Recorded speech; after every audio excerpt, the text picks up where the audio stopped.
আসসালামু আলাইকুম সবাইকে। আজকে আমি আবার চলে আসছি পর্তুগিজের নাম্বার শেখানোর জন্য।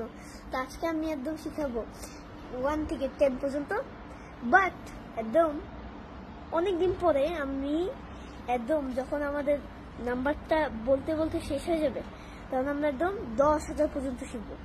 তো চলো স্টার্ট করি আজকে 1 থেকে 10 পর্যন্ত।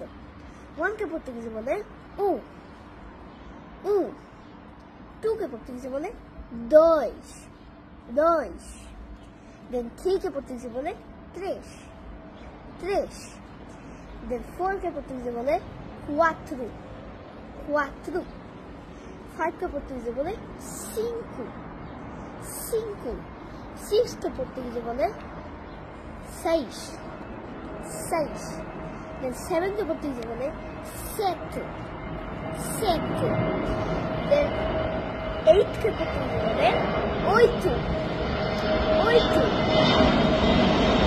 then 9 que português vou ler 9 9, 10 que português vou ler 10 10। আজকের জন্য এই পর্যন্তই থাকুক। আল্লাহ হাফেজ।